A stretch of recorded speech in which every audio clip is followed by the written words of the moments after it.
Educational creativity চ্যানেলে সকলকে স্বাগত। আপনারা জানেন এসএসসি মামলা জাস্টিস অমৃতা সিনহার বেঞ্চে চলছে। একটি গুরুত্বপূর্ণ পদক্ষেপ তিনি নিলেন এবং গুরুত্বপূর্ণ এফিডেভিট রিপোর্ট আকারে জমা দিতে বললেন। তো এখানে কি হলো, রেশিও মেনটেন করেনি কমিশন, যেটি 1.6:1 অনুপাতে যে ইন্টারভিউতে কল করা উচিত ছিল সেটাতে কল করেনি কমিশন। এই নিয়ে অভিযোগ করেছে পিটিশনার এবং মামলা দায়ের করেছে এবং সেই মামলার যথারীতি শুনানি হয়েছে দীর্ঘক্ষণ।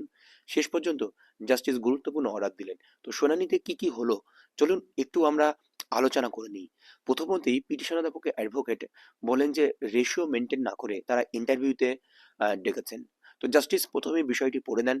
পড়ে বিষয়টি পিটিশনারের অ্যাডভোকেটের নিকট প্রশ্ন করেন যে আপনি কি চাইছেন, বিস্তারিত বলুন।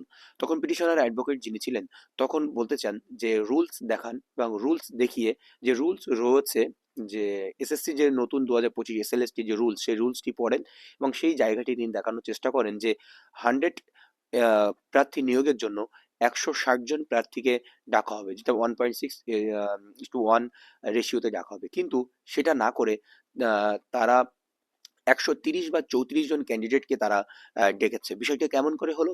বিষয়টি দেখুন। এটি হচ্ছে বাংলা সাবজেক্টের ক্ষেত্রে হয়েছে, শুধু তাই নয়, এটা একাধিক সাবজেক্টের ক্ষেত্রে কিন্তু হয়েছে, সেটাও তিনি বললেন। তিনি জাস্ট বাংলা সাবজেক্টের ক্ষেত্রে একটি ইনস্ট্যান্স দিয়েছেন এক নির্দিষ্ট একটা গ্রুপের ক্ষেত্রে। মেল ফিমেল বা ফিমেল মেল এরকম একটি বিষয়ে তিনি দিয়েছেন। তিনি বলেছেন যে প্রথমত ইন্টারভিউতে 160 জন, 100 জনে 160 জন ডাকার কথা, কিন্তু তারা 134 জনকে ডেকেছে। কেমন ভাবে? প্রথমত ভেরিফিকেশনের জন্যই তারা ডাকছে কত, 100-তে 160 জন। তাহলে ভেরিফিকেশন করার পরে দেখা যাচ্ছে যে 16 জন কি 30 জন নট এলিজিবল হচ্ছে, তাদের কোনো না কোনো না কোনো কারণে ডকুমেন্টস বাতিল হচ্ছে। তাহলে তার জন্য কি হচ্ছে, কাট আপ তো আর বাড়া কমা হচ্ছে না। তার জন্য ইন্টারভিউতে কতজন অ্যাপিয়ার করছে, 134 জন 100 জনের মধ্যে। তখন 1.6:1 রেশিও কিন্তু খণ্ডন করা হচ্ছে। তার জন্য কাট আপ কমে এসে তার পিছনে যারা ওয়েটিং ক্যান্ডিডেট রয়েছে তাদেরকে ডাকা প্রয়োজন। ওয়েটিং এখানে থাকবে না। যে প্রার্থীরা রয়েছে কাট আপ কমানো হলে তারা অন্য অন্য ক্যান্ডিডেট এখানে তাদের সুযোগ পেয়ে যাবে, সেই 16 জন। কিন্তু ইন্টারভিউ বোর্ডে ফেস হওয়ার কথা 100 জনে 160 জন, সেখানে ফেস করতে 134 জন। কেন? ভেরিফিকেশনে তাদেরকে বাদ দেওয়া হয়েছে বলে। যদি সেই কাট অফটা নিচে নামে, 1 নম্বর নিচে নামলেও তার ক্যান্ডিডেট গুলো সেখানে সুযোগ পেয়ে যাবে। পিটিশনার পক্ষের অ্যাডভোকেট যিনি ছিলেন ওনার দাবি ছিল। আপনারা বিষয়টা নিশ্চয়ই বুঝতে পেরেছেন। ভেরিফিকেশনে বাদ গিয়েছে।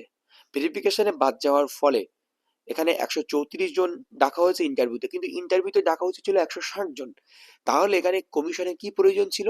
তারা ভেরিফিকেশনটা করার পরে ইন্টারভিউ লিস্ট দিতে পারতো। তাহলে সবাইকে ভেরিফিকেশন করতে পারতো, যারা পাস করবে একটা পাস মার্কস দিয়ে। এরকম ভাবে কমিশন তাদের কাজটা শর্ট করার জন্য এটা করেছে। এই নিয়ে তাদের প্রশ্ন। ইন্টারভিউ বোর্ডে অ্যাপিয়ার হবে 100 জনে 160 জন, সেখানে 134 জন অ্যাপিয়ার হচ্ছে ডকুমেন্টস এখানে বাতিল হয়ে যাওয়ার জন্য, বা ভেরিফিকেশনে তাদের বিভিন্ন রকম সমস্যা, ক্যাটাগরিক্যাল সমস্যা বা বিভিন্ন নাম্বারের সমস্যা হওয়ার জন্য তারা বাতিল হয়ে যাচ্ছে। তাহলে কাট আপ তো নিচে নেমে পিছনের ক্যান্ডিডেটকে ডাকা উচিত ছিল, এটাই ছিল তার গ্রিভান্স। তো সেই মতো বিচারপতি বিষয়টি বোঝেন এবং কমিশনের অ্যাডভোকেটের নিকট জিজ্ঞেস করেন। কমিশনের অ্যাডভোকেট বলেন যে যে রুলসটি রয়েছে সেটি পড়ুন। তো তখন বিচারপতি তো বলেন, তো এটা তো ইন্টারভিউতে ডাকার দরকার ছিল 100 জনের জায়গায় 160 জন। 100 জনের নিয়োগ হলে 160 জনের ডাকার কথা ছিল, সেখানে 134 জন যাচ্ছে। তখন সে ভেরিফিকেশনের বিষয়টা বলেন যে ভেরিফিকেশন ইন্টারভিউ একসঙ্গে, এই বিষয়টি তিনি আলোচনা করে বোঝানোর চেষ্টা করেন, কিন্তু পিটিশনার অ্যাডভোকেট আরো বিস্তারিত বলার চেষ্টা করেন। তখন বিচারপতি বিষয়টি ভাবেন এবং বিস্তারিত যা রুলস আছে বিচারপতিও সেইগুলো একটু পড়ে নেন, কি কি কোথায় রয়েছে না রয়েছে।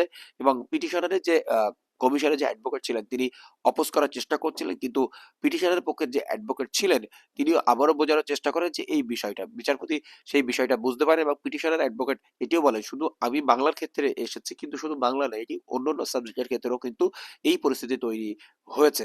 তো এই মুহূর্তে বিচারপতি এই মামলাটি শোনার পরে এফিডেভিট এক্সচেঞ্জ করা রিপোর্ট, যে তারা 1.6:1 রেশিওতে তারা নিয়োগ করছে কিনা, ইন্টারভিউতে ডাকছে কিনা, সেটাকে তাদের 2 সপ্তাহ থেকে 3 সপ্তাহের মধ্যে এফিডেভিট আকারে জমা দেওয়ার নির্দেশ দিলেন এই নিয়োগ প্রক্রিয়ায়। তো এখানে শুধু বাংলা বিষয়ের ক্ষেত্রেই এই রিপোর্টটা দিতে বলেছে, কারণ উনি বাংলা বিষয় নিয়ে এসেছিলেন। এরকম অন্যান্য সাবজেক্টে হয়েছে। যারা যদি বঞ্চিত হয়ে থাকেন, আপনারা কিন্তু কোর্টে দ্বারস্থ হতে পারেন, কারণ এই অভিযোগ কিন্তু প্রত্যেকটি সাবজেক্টের ক্ষেত্রে রয়েছে। কারণ প্রত্যেকটি সাবজেক্টে কিন্তু একাধিক প্রার্থী কিন্তু এখানে বাতিল হয়েছে ভেরিফিকেশন পর্যায়ে। তাহলে ইন্টারভিউতে তো একজনে 1.6 মানে 100 তে 160 জন যাওয়ার দরকার ছিল। কিন্তু সেখানে ইন্টারভিউতে প্রতিযোগিতা করবে 130 জন, কোনো সাবজেক্টে 140 জন, কোনো সাবজেক্টে 145 জন। এমন ঘটনা কিন্তু অহরহ ঘটতে চলেছে। সেই জন্য আপনারা যদি বঞ্চিত হয়ে থাকেন তাহলে কোর্টে দ্বারস্থ হতে পারেন। ধন্যবাদ।